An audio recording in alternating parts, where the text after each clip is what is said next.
નમસ્કાર, આપની સાથે હું છું પાયલ અને પત્રકારોની જમાવટમાં આપનું સ્વાગત છે. બહુ જ બધા વિડીયોઝ છેલ્લા 2 દિવસથી સોશિયલ મીડિયાથી લઈને મીડિયા ચેનલમાં તમે જોયા હશે કે ગુજરાતના અનેક વિસ્તારોમાં ખેડૂતો લાઈનમાં ઊભા છે. ડીઝલ મળી નથી રહ્યું. આજે પેટ્રોલ અને ડીઝલના ભાવમાં વધારો થવો, આ બધા જ વિષય પર વાત કરવી છે. સૌરાષ્ટ્રના ખેડૂતોની પરિસ્થિતિ પર વાત કરવી છે. વરિષ્ઠ પત્રકાર જગદીશભાઈ મહેતા આપણી સાથે જોડાયેલા છે. જગદીશભાઈ, આપનું ખૂબ ખૂબ સ્વાગત છે. અને પહેલો સવાલ છે જી જી જગદીશભાઈ કે લાઈનો તમે પણ જોઈ વિડીયોમાં, મેં પણ જોઈ છે અને આખા ગુજરાતે જોઈ છે કે ડીઝલ માટે કેટલી બધી લાઈન ખેડૂતોએ લગાડેલી છે, આખા રસ્તા ચક્કાજામ કર્યા છે. પણ મંત્રી એવું કહી રહ્યા છે કે કોઈ લાઈન છે જ નહીં. પ્રાઇવેટ કંપનીઓ છે કે પ્રાઇવેટ જેટલા પણ પંપ છે, એ લોકોએ આ બંધ કર્યું હશે, બાકી બધા જ પંપ ચાલુ છે. શું એ લોકો સુધી આ વિડીયોઝ નહીં પહોંચ્યા હોય? એમને નહીં ખબર હોય કે ડીઝલની અછત ખરેખર ખેડૂતો માટે તો છે જ? જુઓ બેન, આ લોકો ધરતીમાં માથું નાખી જાય પછી એમ માને છે કે દુનિયામાં કોઈ એને જોતું નથી, જ્યારે કે એ પોતે જ કોઈને નથી જોઈ શકતા, આખી ધરતી એને જોઈ શકતી હોય છે. હમ. મંત્રીઓનું આ રટણ જે છે ને એ બહુ કરુણાજનક છે. ઉઘાડી આંખે જે જોઈ શકાય એવી વાતો છે એ એને જો એ સ્વીકારવી ન હોય તો પછી ટીકાનો ભોગ બનવું પડે. વાસ્તવ તો એવી છે બેન, એક તો સત્ય સ્વીકારવું જોઈએ, કારણ કે અત્યારે તમે જેમ કીધું તેમ સૌરાષ્ટ્રના તમામે તમામ જુનાગઢ, અમરેલી, જાફરાબાદ, ઉના, સાવરકુંડલા, સૌરાષ્ટ્ર છોડો કચ્છમાં પણ, કચ્છ સૌરાષ્ટ્ર ચારે કોર તમે જાઓ, પેટ્રોલ પંપોની ત્યાં તમે એક સમય જે માર્કેટિંગ યાર્ડમાં જણસો આપવા માટે થઈને લાંબી લાઈનો હોય છે, 5-10 કિલોમીટરની, મગફળી જયારે સિઝન હોય ત્યારે એવી પેટ્રોલ લેવાની લાઈનો લાગી છે. એટલું જ નહીં, પેટ્રોલ પંપો પર સ્ટોક ખલાસ, સ્ટોક ખલાસ, સ્ટોક ખલાસ એવા બોર્ડ મારી અને મોટા ભાગે બંધ પણ કરી દે છે હાઈવે ઉપરના સ્ટોક પેટ્રોલ પંપો. એટલે દિક્કત, જેને મુશ્કેલી કહેવાય, એ તો ભયંકર છે, એમાં કોઈ શંકા નથી. એક શું કામ છે, જેને ખેતીની ખબર હોય એને કહું બેન, અત્યારે આગોતરા વાવેતરની સિઝન છે, એટલે કે જેની પાસે કૂવો છે, પાણી છે અને પાણી છેલ્લું છે, કારણ કે હવે પછી ચોમાસું આવે તો જ મેળ પડે, એટલે છેલ્લું પાણી રહ્યું હોય એ લોકો શું કરે, આગોતરું વાવેતર કરે. એ આગોતરામાં મગફળી જે છે, તલ, મગ, અડદ, બાજરો, મગફળી, એમ ગમે તેનું એ લોકો આગોતરું વાવેતર કરે. અને બાકીના બધા લોકો શું કરે, બારાત જમીન કહેવાય. બારાત જમીન એટલે કે જેમાં કૂવો ડંકી ન હોય, કેનાલ થી પાણી માંડ આવતું હોય ને કા પછી કુદરત આધારિત જ હોય, એને બારાત કહેવાય. કુદરત ચોમાસું વરસે ત્યારે. હવે અંબાલાલભાઈ પટેલ થી માંડીને હવામાન ખાતાને તમે સાંભળો તો એ લગભગ જૂનમાં જે સામાન્ય રીતે કહેવાય છે એ પ્રમાણે વરસાદ વરસી જશે એવું કહે છે, જૂનના 10 થી માંડીને 20 તારીખ સુધીની અંદર. એટલે અત્યારે ડીઝલની ખેડૂતોને બહુ જ જરૂર હોય, અને એટલે એ તમામ પેટ્રોલ પંપોમાં લાઈનો લગાવી, કારણ કે સરકારી તંત્ર જે છે એને નવા નીતિ નિયમ બહાર પાડ્યા છે. હવે છેલ્લે એવું કે છે કે ભાઈ 7/12 નો દાખલો હોય એને પેટ્રોલ આપીશું. 7/12 નો દાખલો એટલે તમે જમીનના માલિક છો એ સાબિત કરો તો તમને પેટ્રોલ મળે. હવે આ એક નવી મેં કીધું વ્યવસ્થા કરવામાં આવી છે, પણ આનાથી કઈ દળદર ફીટે એમ નથી. આબ ફાટ્યું હોય ત્યારે થીગડા દીધે મેળ ન પડે. મંત્રીઓએ એ પણ સ્વીકારવું જોઈએ કે અત્યારે દિક્કત છે, તો એની વ્યવસ્થા કઈ રીતે કરવી, અથવા તો પુરવઠો જાળવીને બીજા કોઈ ઔદ્યોગિક બાબતોમાં થોડો કાપ મૂકવો હોય તો ત્યાં કાપ મૂકી દઈએ, અથવા તો જે લોકો એક્સપોર્ટ કરતા હતા, આપણે વેનેઝુએલામાંથી કાચું ક્રૂડ અહીંયા મગાવી અને રિલાયન્સ ઇન્ડસ્ટ્રીઝમાં એને સરસ ઓલું કરી રિફાઇન્ડ અને પછી આપણે પરદેશ વેચી નાખ્યા.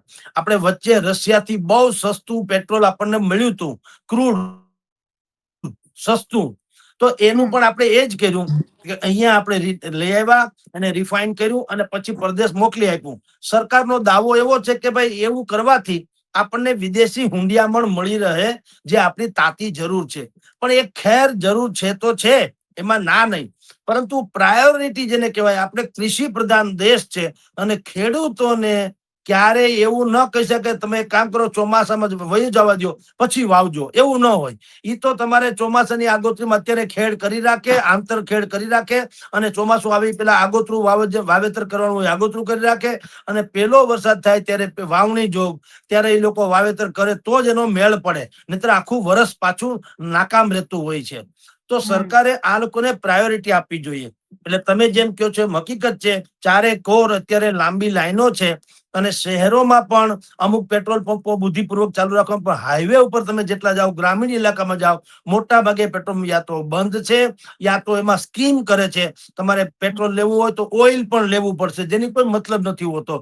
આવી સ્કીમો પણ કરવામાં આવે છે, અને જેને જેવા ફાવે એવા ભાવ પણ લેવામાં આવે છે. આ બધી જ યાતનાઓ જાણવા હોવા છતાં જો મંત્રી એમ કહેતા હોય કે એવું કઈ છે નહીં, બધું ચંગે ચંગા છે, તો પછી એને ભગવાન બચાવે, બીજું શું. જી બેન. આ આખી પરિસ્થિતિમાં વધતા પેટ્રોલ ડીઝલના ભાવ પર પણ વાત કરવી છે કે આપણને જ્યારે યુદ્ધની પરિસ્થિતિ એટલે યુદ્ધની શરૂઆત થઈ તો બધાને એવું લાગતું હતું કે આપણને યુદ્ધથી શું ફરક પડે, પણ એ તો મોટાભાગના બધા જ દેશોને ફરક પડી રહ્યો છે. પ્રશ્ન હવે આવે છે કે આપણા થાળીમાં જે અનાજ આવવાનું છે એ કેવી રીતના ખેડૂત ખેતી કરશે એનો પણ પ્રશ્ન છે. જો ડીઝલ નહીં મળે તો મોંઘવારી પણ એટલી થશે.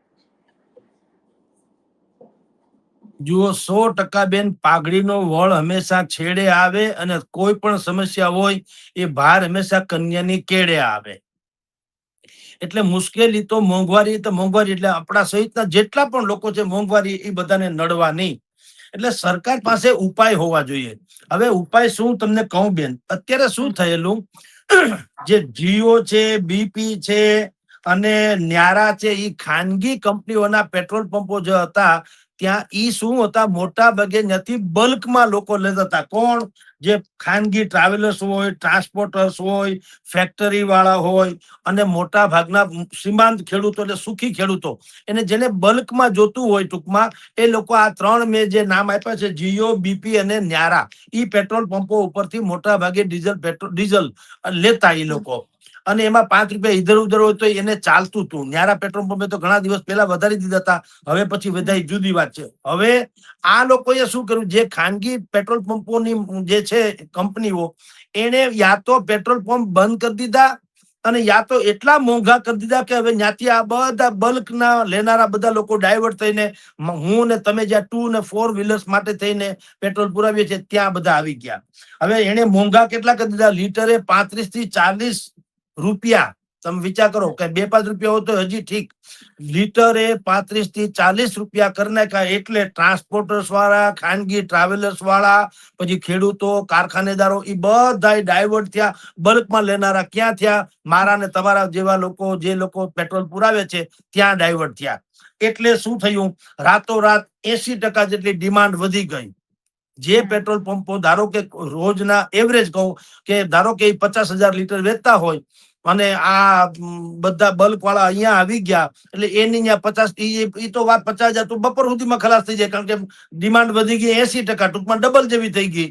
એટલે ત્યાં પેટ્રોલ પંપમાં સ્ટોક કલાકના પાટિયા લાગી જાય. અને સરકાર એને ફાળવે ખરી. જે સમજવા જેવી વાત છે શું છે, સરકાર શું કે છે કે ગયા વર્ષે એપ્રિલ, મે, જૂન, જુલાઈ એ સમયગાળા દરમિયાન જે પેટ્રોલ પંપોને જેટલો પુરવઠો આપવામાં આવતો એટલો અમે આ વખતે પણ આપીએ છીએ.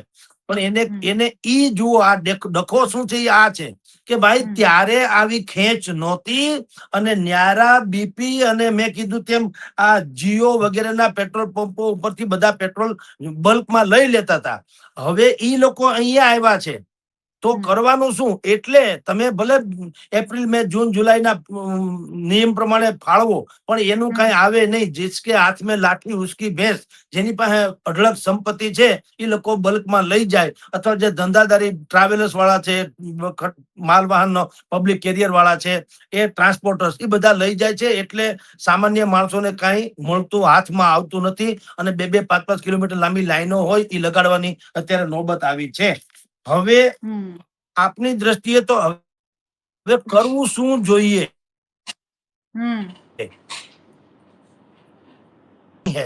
તમે સમજી રાખો. એક તો જુઓ, જૂની ને જાણીતી વાત કહું તો ઘણા સમયથી લોકો કે છે કે ભાઈ પેટ્રોલ, ડીઝલ સહિતના જે પ્રોડક્ટ છે પેટ્રોકેમિકલ્સની, એને તમે જીએસટી અંદર લઈ આવો. આ સૌથી મોટી માગણી પણ છે અને આમ જુઓ તો વજૂદ વાળી વાત પણ છે. કારણ કે જુઓ, આમાં આમ નુકસાન નથી ને, નુકસાન થાય તો ભરપાઈ થઈ શકે એવી વાત છે. હું આપને કહું, અત્યારે કેન્દ્રને સરેરાશ કહું છું, અત્યારે કેન્દ્રને દર વર્ષે એવરેજ 22 લાખ કરોડ રૂપિયાની જીએસટી ની આવક થાય છે. 22 લાખ કરોડ પર યર, દર વર્ષે. એમાંથી 10.11 એટલે 10 થી 11 લાખ કરોડ તો માત્ર ને માત્ર આમાંથી જ થાય છે, ઓઇલ પેટ્રોલિયમ માંથી. બોલો. હવે હું ગુજરાતની વાત કરું બેન, આપણે પાયલબેન, ગુજરાતમાં 2017 જીએસટી પછી અહીંયા વેટ દાખલ જે કરવામાં આવ્યો તો પેટ્રોલિયમ પેદાશો જે છે એને, એ diesel, petrol, crude oil, natural gas અને દારૂ, આલ્કોહોલ છે, એને અત્યારે તમે જીએસટી ની બહાર છે અને એની ઉપર વેટ લગાડવામાં આવે છે. 2024-25 આજે અત્યારે નાણાકીય વર્ષની વાત કરીએ તો 2024-25 ના નાણાકીય વર્ષમાં ગુજરાતને આ વેટની આવક કેટલી ખબર? 33,896 કરોડ. બોલો, 33,000 કરોડ. 896 જવા 33,000 કરોડ. એમાંથી 24,500 કરોડ તો પેટ્રોલ ડીઝલ ની ઉપર લેવાતા વેટને કારણે છે. બોલો. હવે સરકાર જો છે આમાં એક્સાઇઝ ડ્યુટી ઘટાડી દે, જેમ કે એક વખતે એને આવું કર્યું હતું ચૂંટણી ટાણે. કેન્દ્ર સરકારે પેટ્રોલમાં 13 રૂપિયામાંથી 3 રૂપિયા કરી નાખ્યું હતું, ડીઝલમાં 10 માંથી 0 કરી નાખેલું. એટલે જે એક્સાઇઝ ડ્યુટી ઘટાડી દીધી એટલે મારણ ઓછું પડે. અત્યારે તમારી જાણ ખાતર, જો જીએસટી આપણી પાસે જે છે લગાડવામાં આવે છે એના 4 સ્લેબ છે. સાંભળજો બેન, 4 સ્લેબ. અત્યારે જીએસટી હેઠળ પેટ્રોલ ડીઝલ આવે તો કઈ રીતે સસ્તું પડે એ કહું. 4 સ્લેબ છે વસ્તુઓ ઉપર દરેક પ્રકારની, 5%, 12%, 18% અને 28%. આ 28 થી આગળ 1% છે એની જીએસટી માં. 4 સ્લેબ છે એમાં. અને એને બદલે અત્યારે જીએસટી જો લાગુ નથી એટલે શું થાય છે, અત્યારે 45 થી 50% જેટલો વેરો ઉપરાંત લાગી જાય છે પેટ્રોલ ડીઝલમાં. જે ભાવે મળવું જોઈએ એના કરતા 45 થી 50% ટેક્સ એમાં લાગે છે. હવે જો ઈ જીએસટી હેઠળ લાવવામાં આવે તો 28% લાગે તો સસ્તું થાય ને. 50 ને 28 એટલે લગભગ અડધું થઈ ગયું કે નહીં? તો આપણને એટલે કે ખેડૂતોને કે વપરાશકારોને હજી પણ ભલે આવા યુદ્ધના બધા નોબત છે તો પણ આપણને પેટ્રોલ 70 થી 75 રૂપિયે અને ડીઝલ 65 થી 70 રૂપિયે મળી શકે આખા દેશમાં. અને આ જીએસટી હોય તો જીએસટી તો આખા દેશમાં છે. એક ટેક્સ એક દેશ એક ટેક્સ એવું કહેવામાં આવે છે. એટલે અલગ અલગ ગામમાં મુંબઈ ને કલકત્તા ને મદ્રાસ ને એવું કરવાની કઈ જરૂર નથી. સમૂચા દેશમાં જીએસટી હેઠળ લાવવામાં આવે પેટ્રોલ ડીઝલ ને તો સૌથી પહેલા તો ઈ કે ખેડૂતોને અને આપણા ગ્રાહકોને બધાને રાહત આપી શકાય. અને બાકીની વાત છે એ મેં કીધું તેમ કેન્દ્ર એક્સાઇઝ ડ્યુટી જે છે અને રાજ્ય સરકાર જે વેલ્યુ એડેડ ટેક્સ જેને કહે છે એટલે કે વેટ, એ બે જો ઘટાડી દે તો પણ મૂળ કિંમતમાંથી 40-50% જેટલું ઓછું જેને કહી શકાય એટલી ભારણ આપણને પડે અને પ્રજા ઉપરથી આ મુશ્કેલી જે છે એ થોડી હળવી કરી શકાય. જી બેન. જગદીશભાઈ, આ આપણે જે વાત કરીએ કે સરકારની વૃત્તિની વાત કરીએ એટલે શ્રામક વૃત્તિ કે તમે માથું અંદર નાખી દો તો અંધારું થઈ જાય એવું ન હોય. અત્યારની પરિસ્થિતિ જોતા ખબર પડે છે કે ખેડૂતોને કેટલી હાલાકી છે, કેટલી તકલીફ પડી રહી છે. પણ આનું સોલ્યુશન શું હોઈ શકે? એક તો ખેડૂત પાસે એટલા પૈસા બી નથી કે એ વધારે ડીઝલ લાવી દે, કે પછી અત્યારે એ સ્થિતિ પણ નથી. લાંબી લાઈનોમાં ઉભા રહ્યા પછી પણ ડીઝલ નથી મળી રહ્યું. યુદ્ધ પણ રોકાઈ જાય કે આપણી પાસે બીજા ડિપ્લોમેસી કોઈ બીજા રસ્તા હોય એવી પણ અત્યારે સ્થિતિ નથી દેખાઈ રહી. તો ખેડૂતો માટે શું કરી શકે, સ્પેસિફિક ખેડૂતોની ખેતી માટે? બેન એવું છે, કરી ન શકાય એવું તો નથી, પણ હવે શું કામ ન કરીએ તો કોઈને એમ લાગે કે તમે અહીં બેઠા બેઠા બોલો, સરકારને બુદ્ધિ નહીં હોય. પણ આપણી દ્રષ્ટિએ તેમ કહું છું કે આપણે અત્યારે જો અમેરિકાએ આપણને કીધું છે લેવાનું પેટ્રોલ સસ્તું. અમે આજે જ એના જે અહીંયા વિદેશ મંત્રીથી માંડીને જે લોકો અહીંયા આવ્યા છે એને કીધું તમારે જોઈએ એટલું ડીઝલ પેટ્રોલ અમે આપવા તૈયાર છીએ. એવું એનું જ વર્જન છે. આજે જ અત્યારે કલકત્તાથી હમણાં દિલ્હી, અત્યારે તમે ચર્ચા કરી ત્યારે દિલ્હી પહોંચી ગયા હશે. વેનેઝુએલામાંથી આપણે લઈ શકીએ છીએ, રશિયામાંથી પણ લેવાની છૂટ જ છે. એ પણ અમેરિકાના જ લોકોએ કીધું. હાલાકી ઈ કે પછી આપણે લઈએ એ જુદી વાત છે, કારણ કે આપણે ધારે ત્યારે ત્યાંથી લઈ શકતા હોવા જોઈએ. અને બીજું કે સરકારી પ્રવક્તાઓ એવું કહી રહ્યા છે કે આપણે વિશ્વના 43 દેશો સાથે ડિપ્લોમેટિક સંબંધો છે, ખાસ કરીને ખાડી દેશો સાથે આપણે એના ઉપરથી પણ આમ કે ડીઝલ વગેરે મગાવી લઈએ. પણ આ બધી ડિપ્લોમેટિક વાતો છે ને એવડી બધી મોટી છે, એટલે ધરાતલ તો કઈ મેળ પડતો નથી. આ હાઈવે ઉપર પેટ્રોલ પંપ બંધ છે ને તમે એમ કહો કે હોર્મુઝ સ્ટ્રીટ ખોલી ગઈ, તો એમાં પ્રજાને, ખેડૂતને શું લેવા દેવું? હોર્મુઝ સ્ટ્રીટ ખોલી ગયું કે બંધ થઈ ગયું કે જહાજ આવ્યું કે ન આવ્યું, કે હવે એ એવી બધી ડિપ્લોમેટિક વાતો છે કે એ ખેતરના શેઢાને કાંઈ ફેર પડે નહીં. એને તો તમે પેટ્રોલ પંપમાં આવનારા ખેડૂતને કેરબો ભરી દો તો જ એ માને કે મારી ત્યાં હળવાશ થઈ. બાકી મોટી મોટી ડિપ્લોમેટિક વાતો કરવાથી મેળ પડે નહીં. એટલે આપની જાણ ખાતર સરકાર પાસે બે વિકલ્પ હોવા જોઈતા હતા. મને એક વિકલ્પ શું છે રામ જાણે. અત્યારે કહેવાય છે કે આપણી પાસે 60 દિવસ ચાલે તેટલું ડીઝલ પેટ્રોલ છે. 60 દિવસ ચાલે, રિઝર્વ સ્ટોક જેને કહેવામાં આવે. પણ ભૂલ મેં કીધું બેન શું કરી? યા તો મિસમેનેજમેન્ટ. આ યુદ્ધે એકચ્યુઅલી 3 મહિનાથી તો હાલે જ છે, ઈરાનનું ને અમેરિકાનું. પહેલી વાત, રશિયાનું ને યુક્રેનનું પણ વર્ષ પહેલાથી 1.5-2 વર્ષથી હાલે છે. યુદ્ધના હાલાત તો અડધી પડતી દુનિયા ઉપર છે, એની અસરે પડી રહી છે. તો જેને આપણે એમ કહીએ છીએ ડિઝાસ્ટર મેનેજમેન્ટ, કે મેનેજમેન્ટ કરવું, કે ખબર જ છે કે કદાચ આવી નોબત આવે તો યા તો આપણે રિઝર્વ સ્ટોક વધારવો જોઈતો હતો, યા તો આપણે એવી વ્યવસ્થા કરવી જોઈતી હતી જેનાથી આ સિઝન થી માંડીને કોઈ ચીજમાં ભારતીય વપરાશકારો જે છે, ખાસ કરીને ખેડૂતો, એને મુશ્કેલી ન પડે. આ 7/12 દાખલા અને એ બધી બાબતો છે ને એ બધી સમજ્યા જેવી છે. પણ ખેડૂતોને, કારણ કે ડીઝલ પેટ્રોલ કઈ પી શકાતું નથી હોતું, એ સ્વાભાવિક જ છે, એના વગરની ખેડ નથી થતી. તો વિકલ્પ મેં તમને કીધું તેમ, યા તો એને, એક તો પેલી વખત છે કે જે ઉદ્યોગપતિઓ જે છે, જેટલા મોટા મોટા જાયન્ટ કંપની છે ઉદ્યોગોની, બેન મેં ઘણી વખત એવા સુઝાવ આપ્યા છે કે મેં તો 10 જ કંપનીના નામ શાયદ ગઈકાલે તમારી ચેનલમાં પણ આપેલા, એટલે હું રિપીટ નથી કરતો. પણ મારો કહેવાનો આશય એમ છે, આ દેશમાં એવી સેંકડો કંપનીઓ છે. 10 મેં 10 ના નામ આપ્યા હતા જેની નફો કહું છું, નફો 80,000 કરોડ થી લાખ કરોડની વધારે છે. 80,000 કરોડ થી લાખ કરોડ એમ કહું છું. એવી મેં તો ખાલી ટોપ 10 એટલે કે 10 કંપનીના જ નામ આપ્યા હતા. પણ આ દેશમાં એવી બેસુમાર સેંકડો કંપનીઓ છે. ખાસ કરીને વિદેશથી પણ અહીંયા મૂડીરોકાણ જેણે કર્યું છે, અથવા તો આંતરરાજ્ય મૂડીરોકાણ અલગ અલગ જગ્યાએ કર્યું છે મલ્ટીનેશનલ કંપનીઓએ, સરકારે એને, એ ઉદ્યોગકારોને આપવામાં કાંઈ કચાશ રાખી નથી. એને હાવ સસ્તા ભાવે જમીન, એને બાકીનું બધું ઇન્ફ્રાસ્ટ્રક્ચર માટે તેની વ્યવસ્થા, એને રોડ થી માંડીને લાઇટ કનેક્ટિવિટી થી માંડીને મોબાઈલ કે ઇન્ટરનેટ કનેક્ટિવિટીના લગતા બધા જ સંસાધનો, એને સસ્તામાં સસ્તી લોન, લાંબા ટર્મની લોન, અમુક તો સબસિડી જેવી, આમ અનેક પ્રકારની રાહતો કે છૂટછાટો વગેરે આપી ત્યારે તેઓ શ્રી અહીંયા મૂડીરોકાણ કરવા રાજી થયા છે. હવે એ લોકો વર્ષોથી અહીંયા કમાય છે, જેથી કરીને મેં ફિગર આપેલા છે એ પ્રમાણે કે કોઈ કંપનીને કેટલો નફો છે એના મેં ભૂતકાળમાં ફિગરે આપેલા છે. પણ એવરેજ 50,000 કરોડ, 60,000 કરોડ, 70,000 કરોડ થી માંડીને 1 લાખ કરોડ સુધીના જેના નફા છે, વાર્ષિક નફો, ટર્નઓવરની તો વાત જ જવા દો. તો આ નફામાંથી પણ સરકારે શું કરવું જોઈએ? એક્સાઇઝ ડ્યુટી ઘટાડી અને એમાં જે ખાદ આવે, ખેડૂતોને રાહત આપવાની, વપરાશકારોને રાહત આપવાની. કારણ કે એક્સાઇઝ ડ્યુટી ઘટાડો એટલે કેન્દ્ર અને રાજ્ય સરકાર બેયને ભારણ તો પડવાનું. પણ એ ભારણ જે છે, કે આ જે કંપનીઓને તમે ખેરાત કરી હતી જે તે સમયે, ભાઈ તમે આ ઉદ્યોગ નાખો, અમે તમને છૂટછાટ આપીએ, તો એની એક મર્યાદા તો હોય ને, કે છૂટછાટ આપી છે તો ઠીક છે, પણ આપતકાળે તો તમે અમને ખપ લાગો કે ન લાગો. જેમ તમારી ઉપર મુશ્કેલી હતી તો સરકાર ખપ લાગી હતી, એમ સરકારને મુશ્કેલી છે, તમારે ખપ લાગવી જોઈએ. અને હજી લાંબુ ખેડાણ તો છે. અને હું એક સમજી શકાય એવો એક દાખલો આપું પાયલબેન. અત્યારે જામનગરમાં એશિયાની સૌથી મોટી પેટ્રોકેમિકલ જે રિફાઇનરી છે મુકેશભાઈ અંબાણીની છે. બાકી Nyara petrol pump, Nyara company પણ ત્યાં આવી છે, બાકીની કંપનીઓ પણ ત્યાં આવી છે, અને ક્રૂડ ઓઇલને રિફાઇન કરીને વિશ્વભરમાં મોકલે છે. રાઈટ? હવે હું મુકેશ અંબાણીની વાત કરું એટલે કે રિલાયન્સ ઇન્ડસ્ટ્રીઝની વાત કરું. પર્સનલી તો આપણે કોઈને, ઈ તો આપણને ઓળખતા નથી, વાંધાની તો પછીની વાત છે.